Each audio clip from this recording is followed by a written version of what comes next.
Hello, Facebook. If you're there, my dog is making me nuts already, and I can't even see anybody yet. So I'm gonna hang out and see. I see people watching. Yay! I'm gonna wait for a few more people, and then I'll let you know who I am and what we're up to. All right, well, I'm seeing people showing up. This is Arianna Jeret. I'm an editor at YourTango, and here to answer any questions that any of you might have. Hi, Liza. Thank you for being here. And Wendy, hi. And Sean. I'm great, Sean. It's a great holiday weekend. I'm having a really good one. I just got my first iPhone, which is really exciting, but I'm not using it yet because I don't really totally know how. I'm watching a tutorial on YouTube. Marshan, hi, nice to see you, and Trish, and Marlo. Oh, is that Mario? I'm sorry, Mario. It's hard for me to see a little bit. This is Ella. She'll be with us, and we're going to hope that this week, Ella is going to stay very quiet and just be good, because she's really good.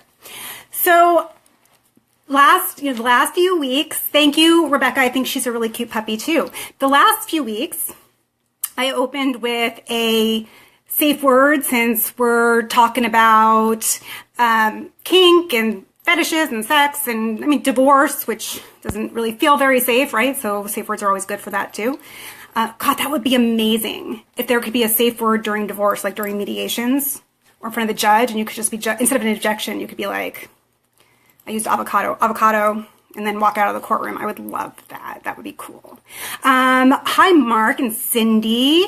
So I decided that this time, based on some of my own experience, I think if you have enough trust, if you have trust and if you've established really well-defined boundaries, then you can forego a safe word. So I'm going to trust everybody, and I've established my boundaries basically by just not answering questions I don't want to. But that said also, I want to just point out again, I was thinking about this, what I would really love to be able to do during these talks with you guys is interact a lot and be able to ask you guys questions back and hear what you have to say and what you think. And I'm still getting used to the whole scrolling thing. Oh, Andrew, you lost trust. So I'd like to hear more about that. Tell me right in the comments who you lost trust with and how and why, and maybe we can talk that part through. But I wanted to put out there that my email is Arianna, ARIANNA @YourTango.com, not like Ariana Grande. She seems sweet, but she misses an N. Fallon, the blonde girl, is Becca. There's two blonde girls, actually. Becca is on Tuesdays and Thursdays at the same time, and Joanna is on Wednesdays at the same time. So they're both blonde, and I'm the brunette of the pack, Arianna. But anyway, so hi in Tucson. The other girls are still around. You all get to watch. So all of us. So what I would love it is if you guys think of any questions over the course of the week, if you email me, and also I'm going to maybe ask some questions for you guys, and maybe if you have answers, you can send me your answers, and then I can read them, and just let me know if you want them to be anonymous or you want me to say who sent in the answer. So I'm going to scroll back. So first of all, somebody asked if I'm a counselor, and I saw that there was a question last week that I didn't see scrolling by where somebody asked what my qualifications were. Just so you know, my background, I have a master's in social work. I was a divorce mediator in my career prior to this. But none of this is therapeutic advice or legal advice. Anyway, this is really just talking like you'd be talking with your girlfriends who, I also happen to have gone through plenty of shit in my life and have a lot of experience. And so we're really just chatting.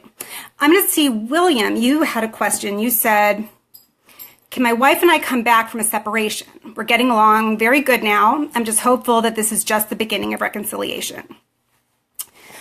Oh, and Andrew, that was 19-year marriage with a trust question. Okay, so,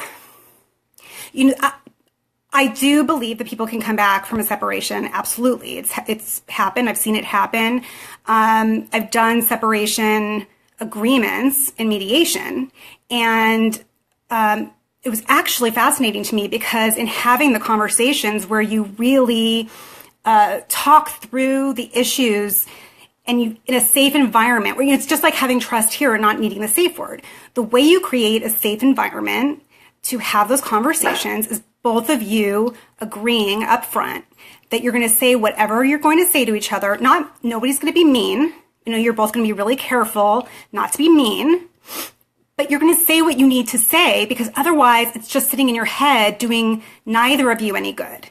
And that the other person's going to just hear it and not judge you for it. I mean, we're all human. We all judge somewhat, but you're going to try really hard just to hear it and not take it as an accusation and not get angry or blame or argue. You're just going to listen to what it is and maybe kind of map out what the issues are.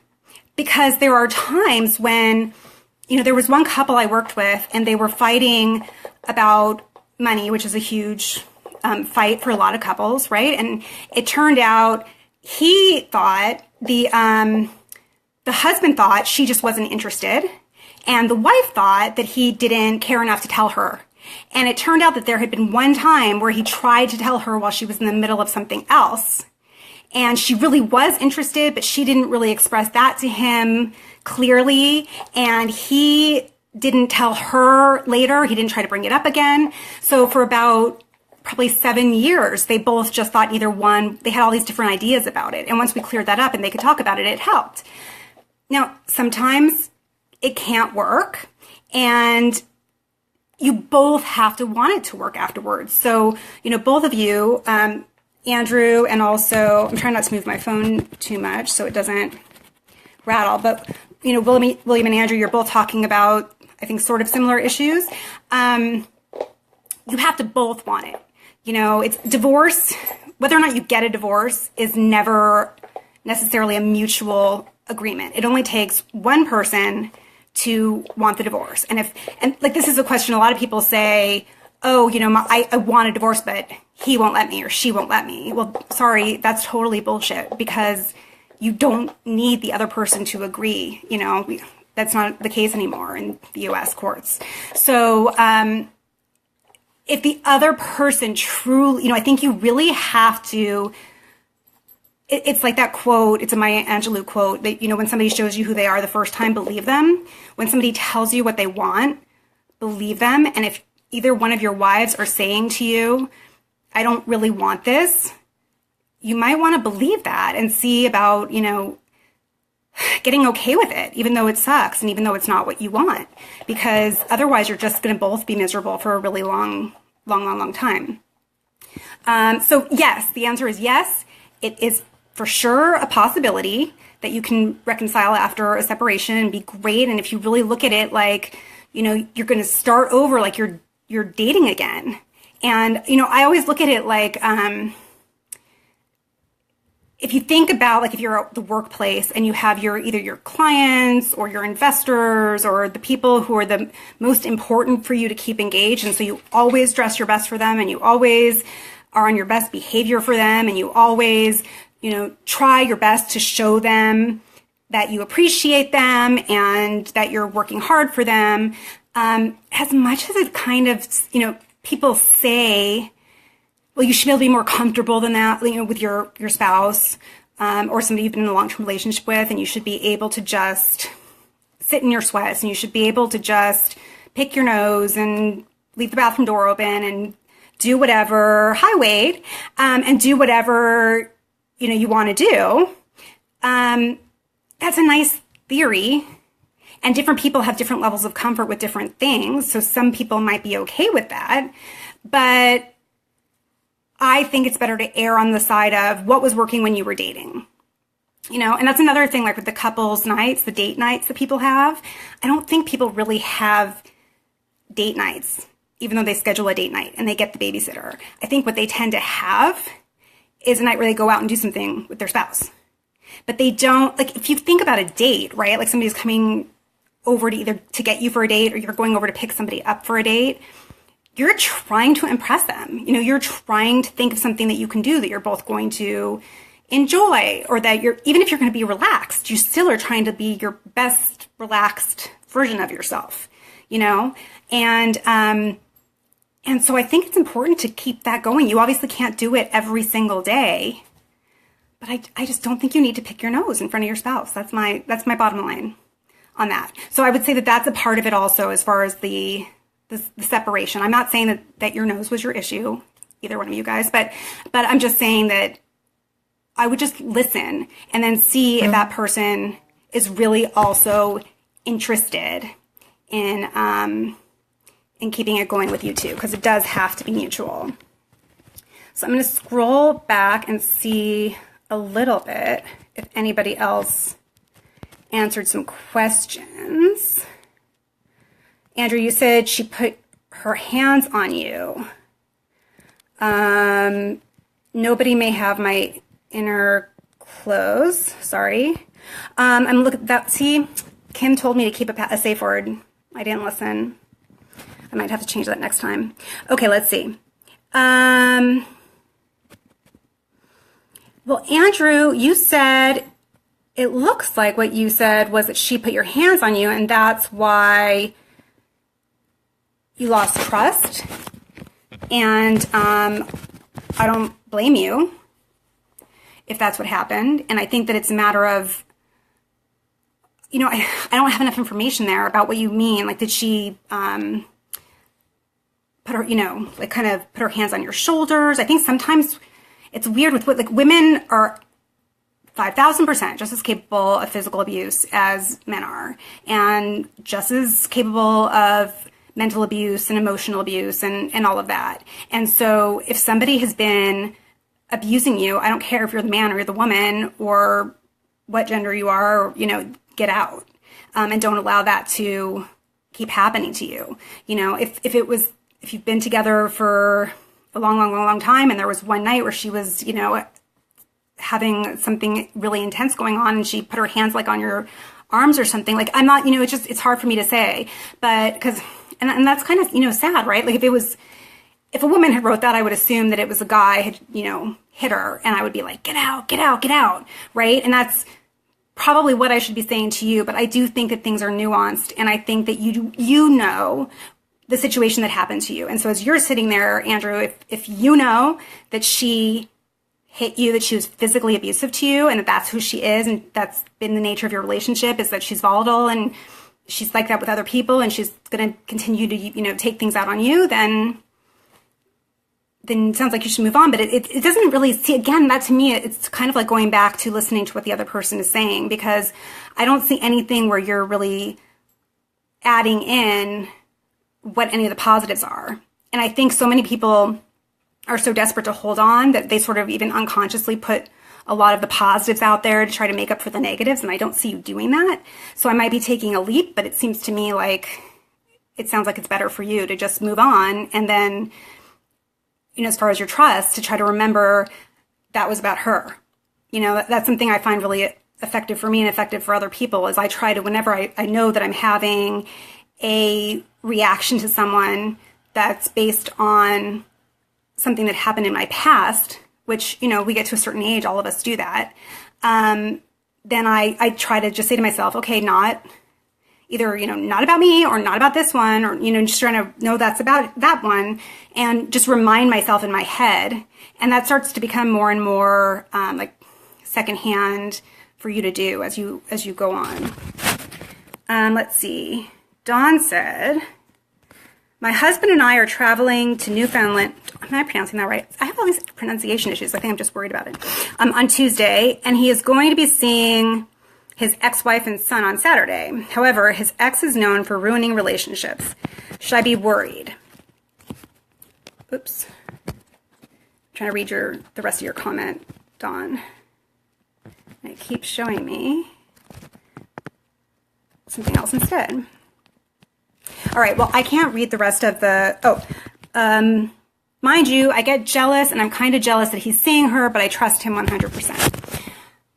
You know, I don't believe, when you said that his ex-wife is known for ruining relationships, I don't believe that there's ever a person who ruins relationships. there might be men and women who are attracted to people who are not really emotionally available. And so they're attracted to people who are already in other relationships. Or maybe it's a woman who has serious issues of resentment towards other women in the past. And so she gets off a little bit on that idea of being with a man who's with another woman. But I really think it's true that if you have a solid relationship, it's never the fault of that third party if someone cheats on you. Because if things were going great, people have temptations, and if you have an open relationship or something, that's different. But if you were feeling so secure and so much in love, then you might see somebody and be like, wow, that person's really attractive, but you're not going to mess up this, thing that you have that you are so fulfilled by and so happy with that you're going to walk away. And I mean, again, this is his ex. And I think that, I don't know if there are any statistics on how many times people actually hook up again with their ex. But by the time somebody's gone through a divorce, they typically, if they even like the other person anymore, there is usually zero attraction left, no matter how good looking that person was. So I would be really shocked if there was anything there for you to worry about. He's going to be with his kid. He's going to want to hang out. But she's already ruined her relationship with him, right? So I wouldn't be worried about her ruining her relationship with you. And in fact, I know it's really hard because I get jealous too, but I would really caution you not to bring it up too much or try to worry about it too much or give him a hard time about it, because that's more likely to annoy him than he's likely to actually be tempted by her when they're together. So I would say just stick with being chill and supportive and happy that he's going to be with his kid, and forget about his ex-wife because he's already been there, done that, right? Let's see. Andrew said again, what she did was wrong. My lawyer told me to stay away from her. Well, I would listen to your lawyer. I had an ex who my lawyer kept telling me to get away from. And for a while, I kept saying, I know. And then I didn't for a little while, and it was a big mistake. So say what you want about lawyers, but at least in my case, and it sounds like in your case, I would listen. Okay, let's see. Is it normal for a 60-year-old man to get harder than when he was 40? Well, I don't know if it's typical, but I don't think it's abnormal. I would say that. I think that people, as they get older and more mature and they're more comfortable with themselves and with sex, then they're more likely to enjoy it. And, for men, if that means better erections, and for women, it means better orgasms or lubrication, then so be it. So I'm going to say go enjoy yourself, Herbie White. Okay, let's see. Michael Ray, I'm a recovering addict, 5 months sober, in rehab now, and I was wondering if you can give me keys on staying sober. I'm definitely not any kind of a specialist in sobriety. I have my own experiences around that world. But I would really, and it's okay, you can get off topic. I would really say stay in rehab. You're in rehab, right? So I would say stick with that, because if it's been working for you for 5 months, and you're thinking about it enough that you're, asking people questions about it, then I would stick with what's helping you stay right where you are. The biggest mistake the biggest issues I've seen are when people get into that mode of, I got this. And then they feel like they don't need to continue to ask for help or, be in, not that you have to be in rehab for the rest of your life, but, you went to them for help. So if they're recommending that you stay there longer, if they're recommending that you are ready to move on, I would really find those people that you trust and surround yourself with people who love you and trust you, and follow that advice that and that help that you finally got yourself, and keep reminding yourself how much you accomplished by doing that. And, I don't know anybody who's just like totally got this, as far as their life is concerned in general. So there's no shame in needing that help from people to stay sober. So I would just stick with the people who are helping you. Wade said, I look good tonight. Thank you. Let's see. Chad said, listening is the key component to stressful relationship or marriage. Well, listening is a key component. You also have to talk, right? I mean, I think that a lot of people feel like, okay, I'm just going to listen to you and I'm going to let you talk and I'm going to let you say what you want to say. But then, first of all, I mean, there's a difference between listening and hearing. There's a difference between listening and then hearing in a way where you're asking questions. Ask questions too, so that you make sure that you understand what you're hearing, right? And there's this technique used in couples therapy that I don't particularly love the way that it's used typically in couples counseling. It's called imago therapy.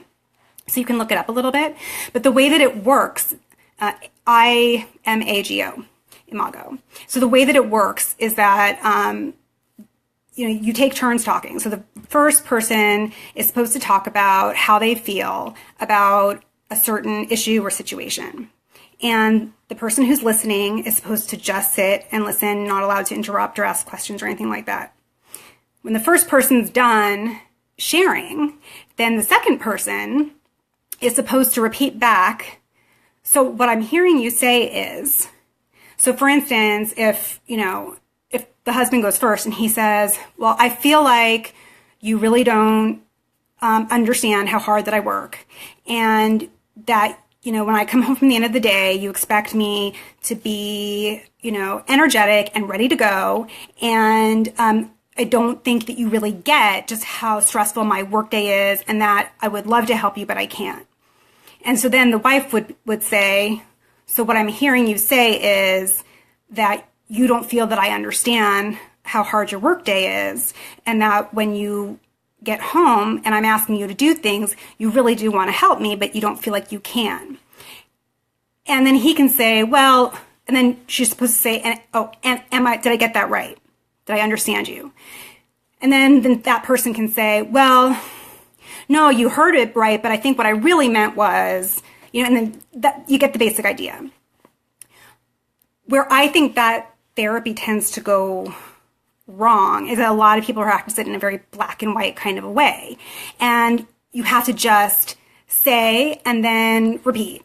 And then the other person says and then repeat. And then there's no real dialogue about it. There's no, okay, but I have a question about that. Or, I hear you, I do hear you, so I'm going to repeat it to you, what I heard you say, but, oh well, what I mean? Or something like that. There's no chance to have a real dialogue like that. And I think that when you're listening, as much as you're hearing what they're saying, part of listening is, and part of somebody knowing that they're being heard, is asking questions that make sense to get more information about it. Because that also, that right there lets somebody know that you're engaged and you're involved in the conversation.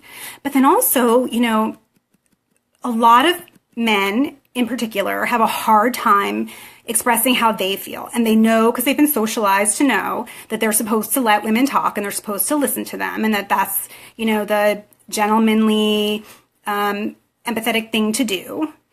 But they don't necessarily feel safe expressing how they feel too, because we also socialize them to suck it up and move on and get the work done and keep going. And it's the girls, you hear all this stupid stuff in movies and, TV shows. And it's like, oh, you sound like a girl right now because you keep talking about your feelings.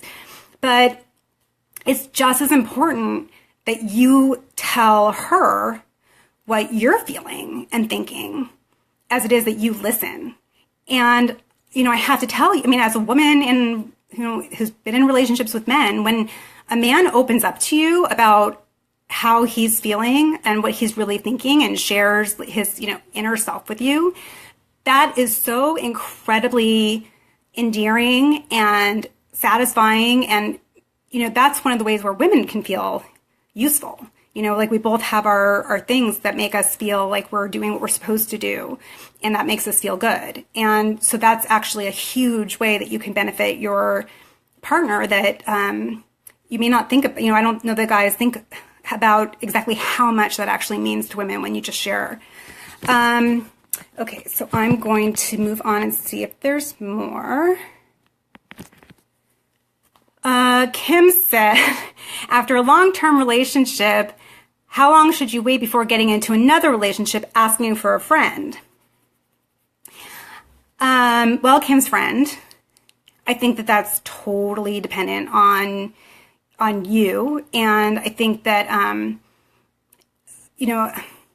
I just feel like the important thing, I think some people want privacy and want to be alone and want to find themselves and figure themselves out. And it's actually one of those things kind of in pop culture, self-help right now that I don't love, which is that whole idea that you need, you have to spend this time alone learning about you and being comfortable with you. And I feel like humans are social creatures, and we're creatures who need to relate. And so I don't think that there's anything inherently wrong with somebody who really likes being partnered, who moves quickly into a new relationship. What I think is important is transparency and openness and honesty, and making sure that the person you're in that new relationship understands come on, my dog is whining, but she won't come up and hug. I don't know. Maybe she's shy now.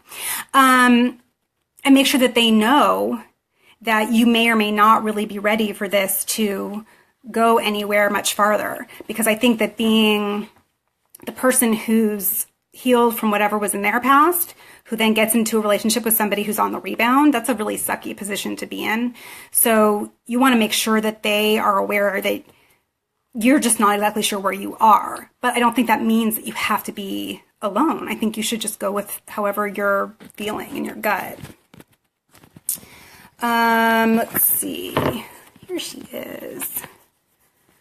Okay, this is all about cheating's not good, hitting's not good.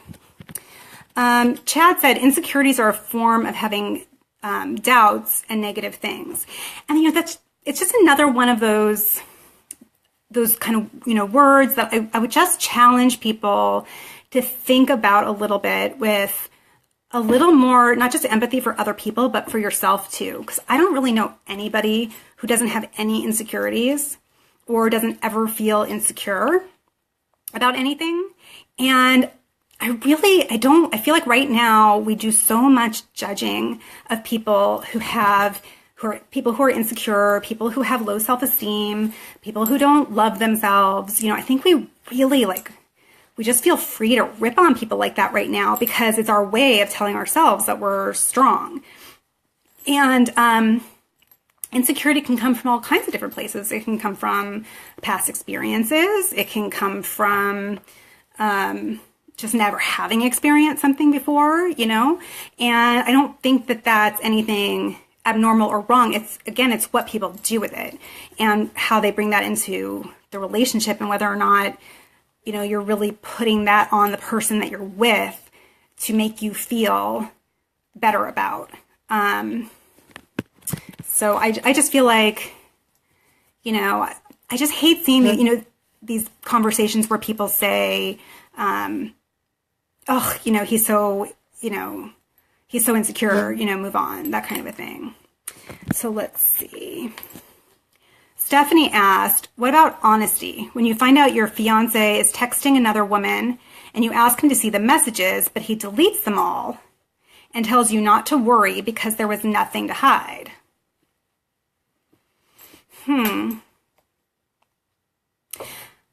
I wonder, Stephanie, if you're still on there, if he told you anything about what they said at all.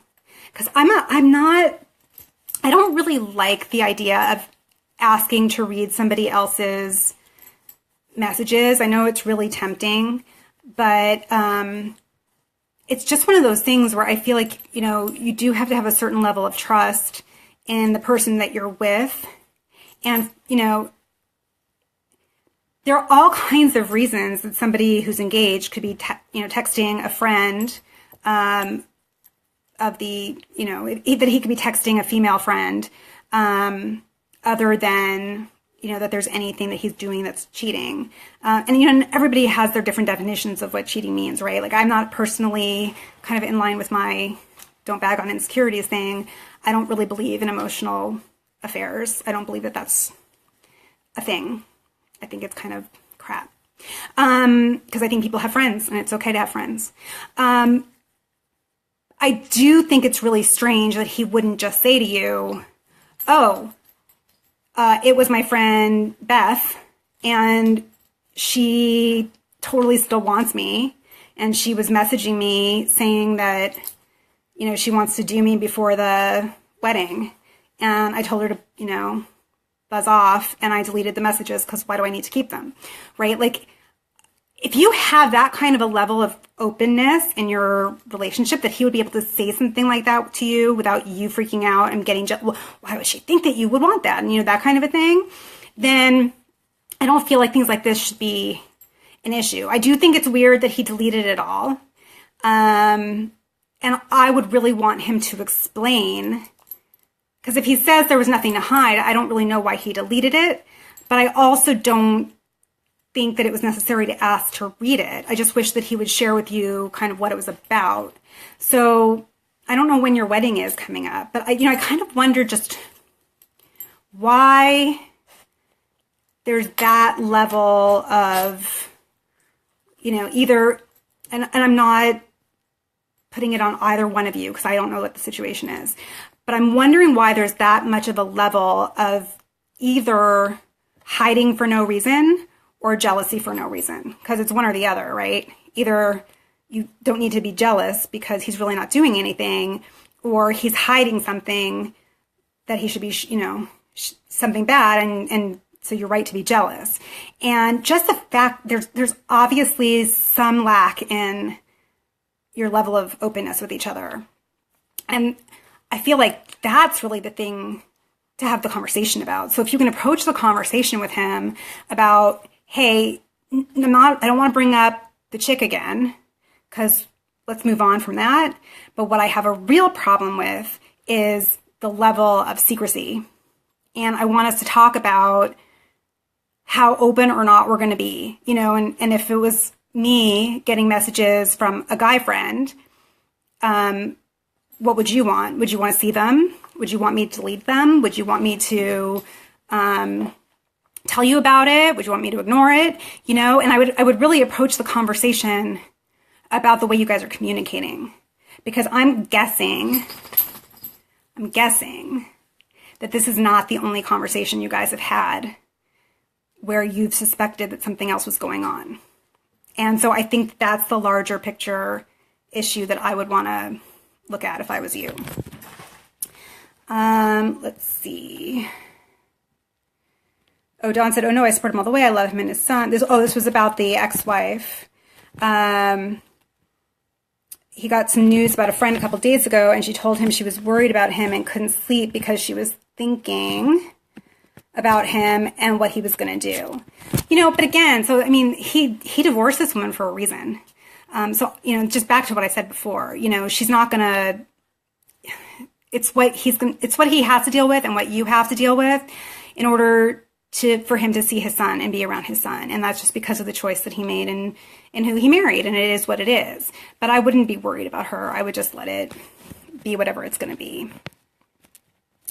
Okay, let's see. Lorraine said, hi, doll. Think you're doing an amazing thing. It's awesomeness to chat with someone who has experienced life, not have read it from a book. Caring is sharing. Keep it. Oh, thank you. That was very sweet of you. Let's see. William said, I've read a lot, and most marriage books say give them space, but our counselor says to ask her how her day is. How often should I ask her about her day? Can I PM you my story? It's kind of long.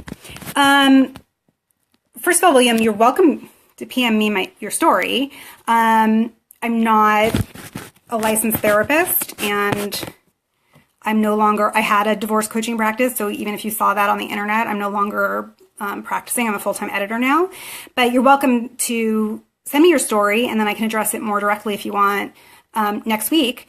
But as far as, my question to you would be, if you do send me that message, is when your counselor said, the books say give them space. I think there's a difference between giving somebody space and showing an interest in their day. How often should you ask about their day? Every day. You're married to somebody, you're in a relationship with somebody. I'd want to know how they were every day, and I'd want the person that I'm with to want to know how I am every day. That's about, caring about each other. Giving them space would be if they say, it was so hard, all I want to do is go lie down right now. Giving them space would be saying, cool, take your time, go do what you need to do, let me know when you want me to come hang out. That's the difference. So I would always, versus saying, well, let me come take care of you.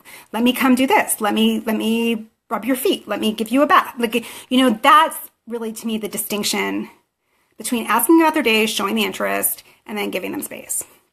So hopefully that helps. Everybody's agreeing about the deleting being a big red flag, which I agree. I just think if you keep taking the tack of, asking about this particular incident, I don't see it going anywhere but into an argument. So I think instead that, putting it on that bigger picture of how we're going to deal with communicating with other people and telling each other about it or not. Let's see.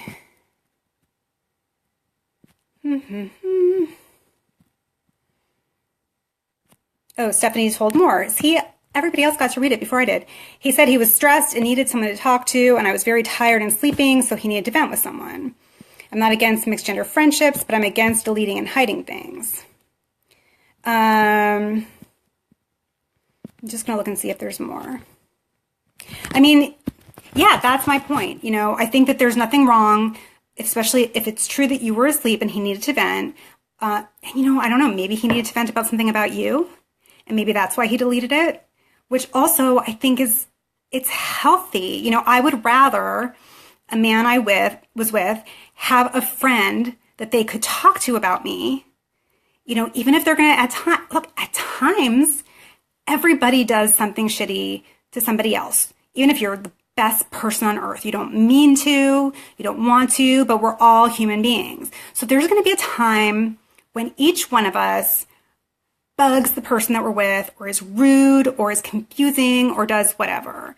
And I know I have, had a lot of guy friends over the course of my life, and I like getting the guys' perspective on guys, because I already know what girls are going to tell me when I tell them about what a guy's doing, right? So I like getting the guy's perspective. And I know plenty of men who like getting their female friends' perspective in the same way. And there could be things that then you don't want your partner to see that might have been, unkind or unflattering about you, that you might even be better off not having seen. And again, if it's really just for the sake of venting and getting a friend's opinion, hearing another perspective on it, and everything else is cool, there are reasons why I could see him doing that, but then I would rather that the two of you had it established. Hey, yeah, you know what? Sometimes I have female friends that I want to, run something by, and I didn't want you to see it. Or vice versa, then you just have this line of silence. And if if you bring that up as maybe I was wondering if that was what was going on, and he's still super defensive and he's still not willing to have those kinds of open conversations, then, you're going to have to at a certain point follow your own gut feeling. I'm trying to get rid of this weird line. You're going to have to follow your own feelings about whether or not you can trust him. And here's what I'm going to say also. As somebody who's been divorced and was a divorce mediator, please resolve this before you get married. Please resolve it before you get married, because lines of communication are not going to magically get better. It gets harder, I think, to fix it once you're married, because the incentive is different. And divorce is horrible. I mean, it's much better than being in a horrible marriage, but it's not easy to go through. And so I make good choices, people. Make good choices. So please, please make sure you have that conversation before you get married and before you have kids and before it just becomes 5,000 times more difficult to get out of that relationship if it turns out that there is a serious trust issue going on. So that is my added question. It looks like Katie had a question. She said, I've been talking to a guy who's a complete sweetheart. He's always calling me doll, sweetheart, and other things. But when I told him I wasn't interested, he said he couldn't deal with this right now, that he has too much going on with work. Oh, that you were interested. Okay, when I told him I was interested, he said he couldn't deal. He has too much going on with work and his family business. Dad was recently injured there. He had to pick up some of the slack, and it was bad timing for me telling him. Do I just sit back and wait to see what might happen or just go on? I think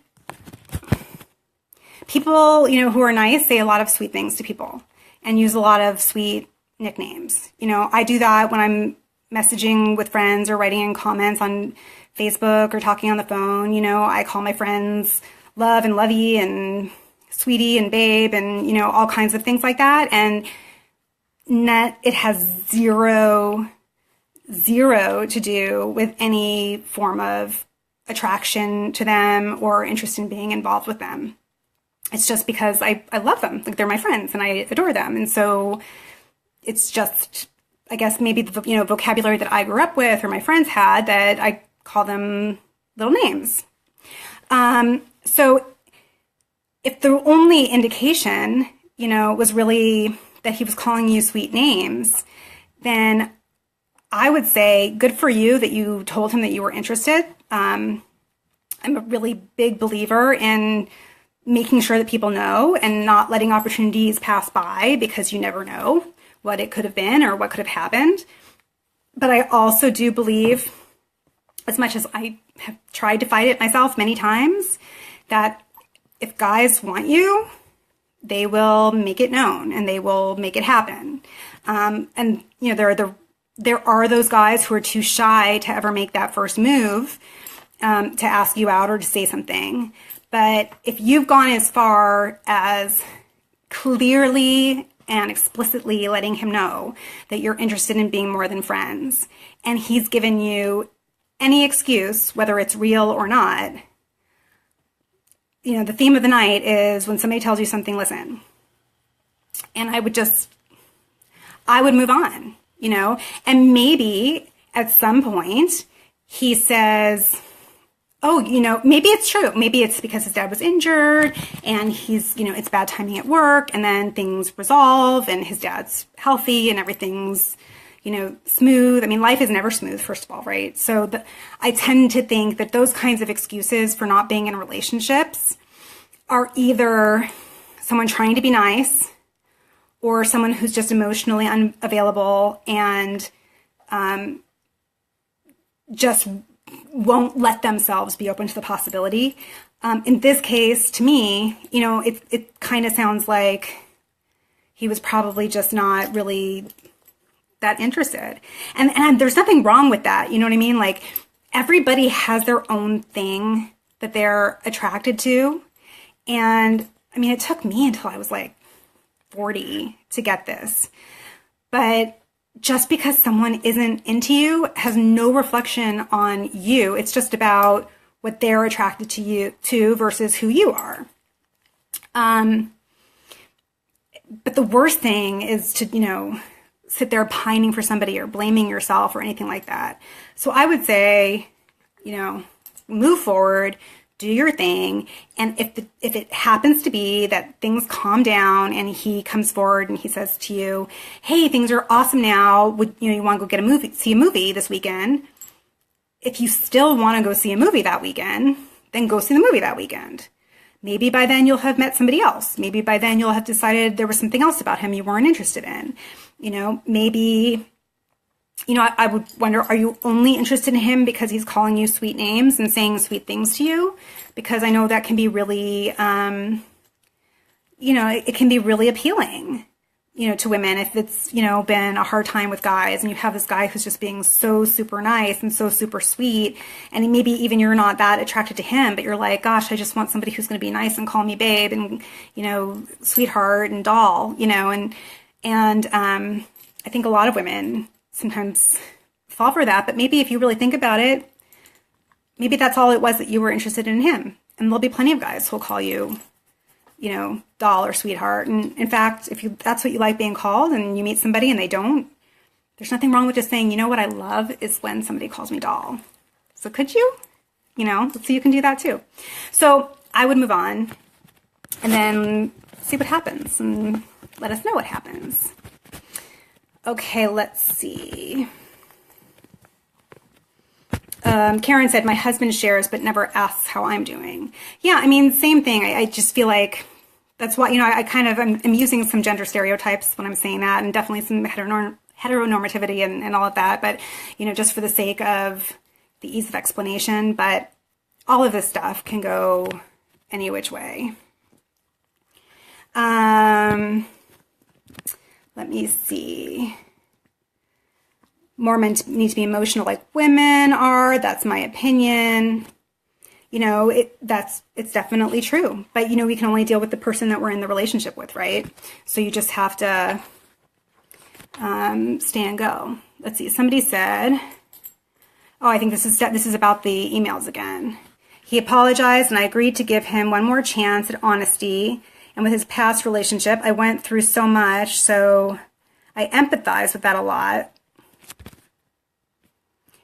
So I understand why, I just don't agree, if that makes sense. It does make sense. And that's why again, not to keep repeating the same one, but that is, again, why I say the conversation really isn't about this one woman or this one set of messages. To me, the conversation is really about, what do you agree and disagree about the way to handle things like this? Okay, let's see.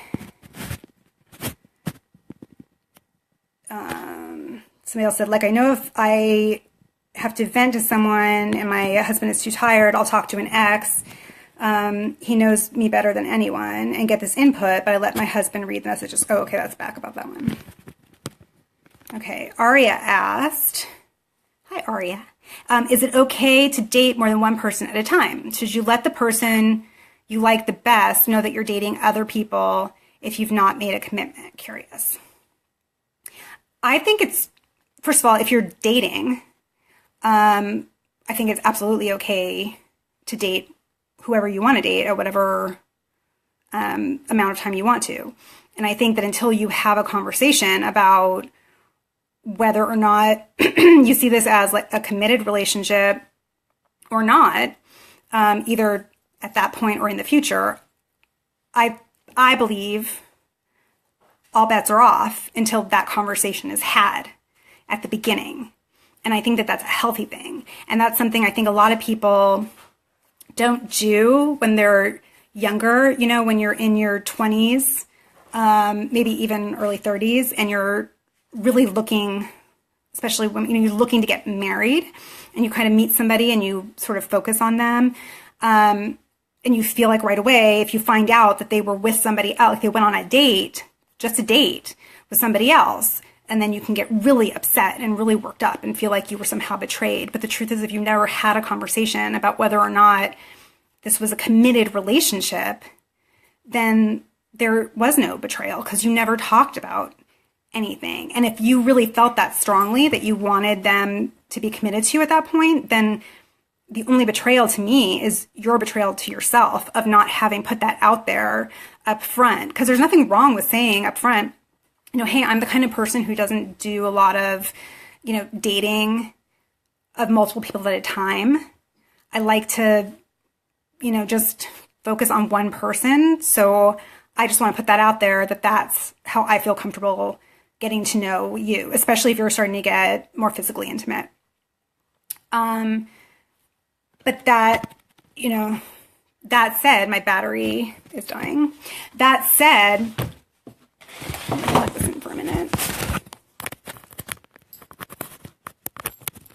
You know, then when you decide that you want to be committed, I think then that's a whole different level of conversation to have, is what type of a commitment do you want or are you looking for? And that's where it becomes a matter of really getting honest with not only with the other person, but with yourself about what kind of a relationship you're looking for. And it's more and more common now for people to not necessarily default to monogamous relationships, and at least give some consideration to whether or not they might be polyamorous or somewhere along that spectrum. And if they want to consider any type of open relationship, and not necessarily looking at that as just someone who's a player, but just more of like an, you know, innate way of forming relationships for certain people. So, you know, but if you're really feeling like this is the person that I want to be with, and I only want to be with them if we're completely committed at this point, then I don't think it's a problem until one of you puts it out there. And so if that's what you want, you just got to say it like anything else. Let's see. Chad said every couple needs to have at least 30 minutes to chat and unwind per day. I mean, ideally, you know, I think that it's not always possible. You know, it seems like 30 minutes should be not such a big deal. And the truth of the matter is, you know, when you're both working or one person's working and then there's kids and, you know, you go out, you know, maybe you go out to network with people for work or, you know, different things going on. It's not always an option to have even 30 minutes. And so I don't think that having any kind of like a hard, fast rule like that is necessarily doing anybody a favor, because then you have somebody getting pissed that we didn't have our full 30 minutes, you know? And so I think that leaving it room for, you know, for it to be quality conversation. But I think in general, the ideal would be you guys say hi to each other and you talk, and, you know, the ideal would also be not just that you talk, but that you kiss and make out and maybe have sex, you know, and that you share that with each other too. Because if you're in a relationship, then that's your special piece of your relationship with each other that you don't get from somebody else, right? That's the part you can't, you know, it's like you can vent about your partner with somebody else, but you're not supposed to be having sex with somebody else if you're in a committed relationship, right? So that's the only thing that you guys can really give each other that you can't give anybody else. And so I think that it's hugely important that you also not neglect that piece of it.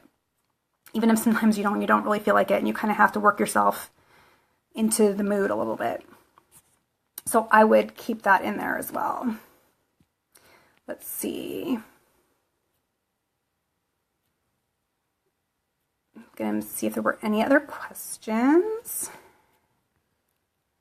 Colleen said, my husband and I have what we call the cardinal rule. What that means is when we get into an argument, impasse, no one is giving in. Tension keeps building rather than continue fighting. And things end up all blown out of whack where you're not speaking to each other. One of us calls cardinal. It means whatever the argument is about really isn't worth the time we are fighting. The argument stops and no one can bring the issue up again later. It must be dropped. Basically, it's one saying to the other that, I don't know, your comment got cut off, but I think I understand what you were saying, Colleen.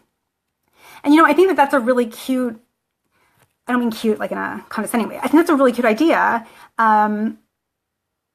It's kind of like, oh my gosh, there's a meme that I love that says something about, you know, like, oh, when you're, if you ask your boyfriend if he's mad and, you know, and she puts on a cape and puts a cape on you and says, now you're super mad and you can laugh, then that's the perfect kind of relationship, right? I mean, it's ideal that you should be able to throw something out there that's like a known, that sounds like it's like your, you know, fight or your argument safe word, right?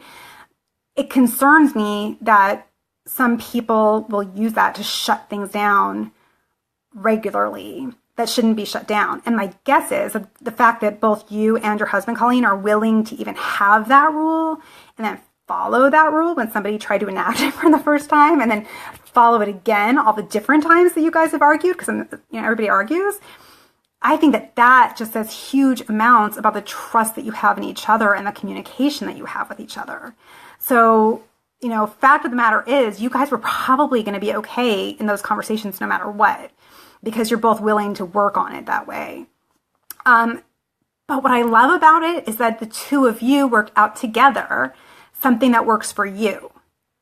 So I would take from what Colleen put out there with her cardinal rule, not that everybody should try to enact the cardinal rule, but that everybody should maybe give some thought. Like, you know yourself best and you know your partner best, and what could work for you guys as your version of that. What could be your way? Maybe it's, if we call the cardinal rule and we say cardinal, it's over for tonight, or it's over until we've had some time to breathe and calm down, because sometimes you do need to step away and gain some perspective and then come back. I know I have hugely different perspectives on things, not just in love relationships, but with my kids, with my friends, at work. Once I've sat and thought it through, and sometimes it's hard in the moment, but then once you sit and look at it, a lot of times without even hearing the other person, you rethink yourself, what you were thinking about it. So, but I love the idea of having that kind of like a customized, for the two of you, kind of a rule. So that's a great idea. Let's see. It is getting late, so I'm going to see if there's one more.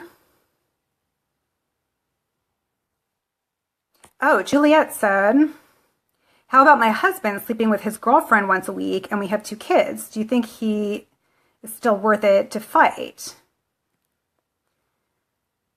I mean, and he's telling you that he's sleeping with his girlfriend once a week? And that he has a girlfriend. I mean, to me, unless that's something that you've agreed is okay, in which case that's your choice and that's cool, But if that's something that you don't want, and he knows that you don't want, and you're in a monogamous marriage and he's doing that anyway, then I would say bye-bye. Because if he knows that you are not okay with that and he's doing it anyway, and he's that blatantly obvious about it, and he just doesn't care what you think,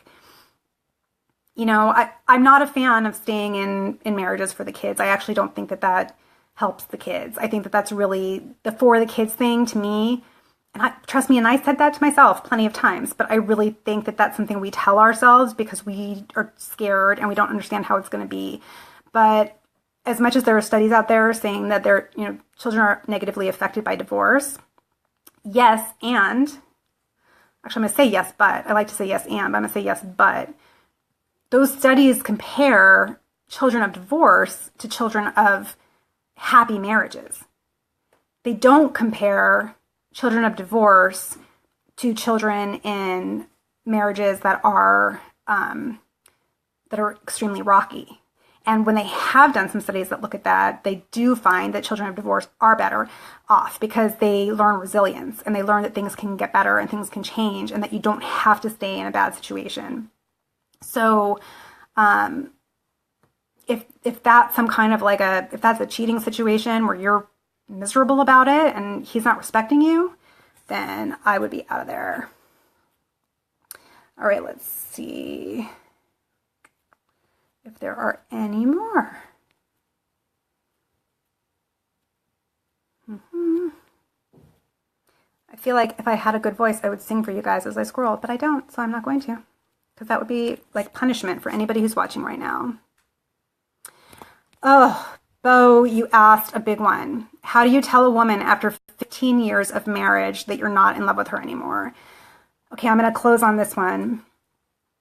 But this is a big one for men. And I think last week I mentioned that the statistic is that 75% of divorces are initiated by the wife.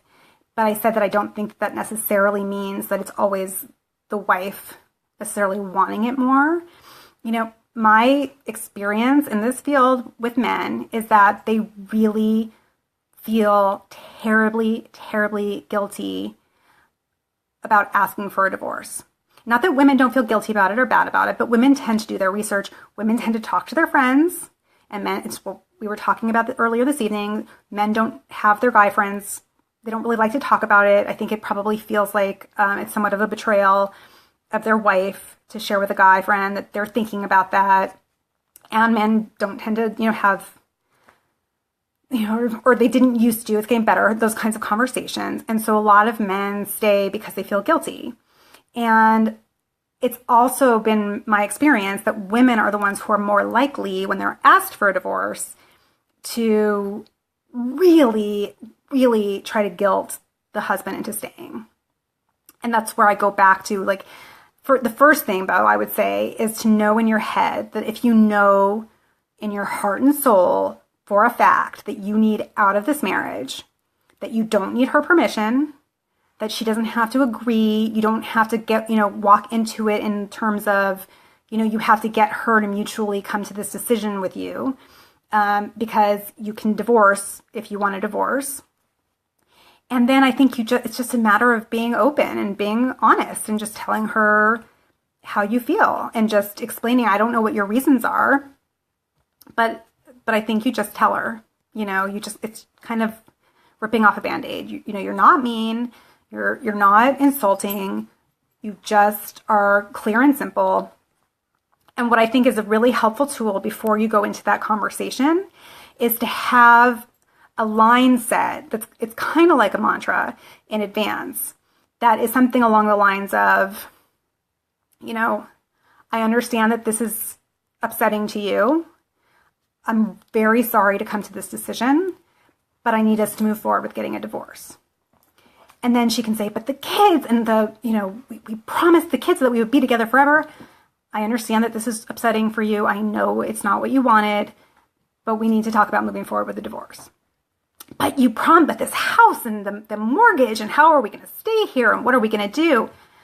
I know. It's very upsetting. I hear you. It's not what we expected. We need to talk about how we're going to move forward.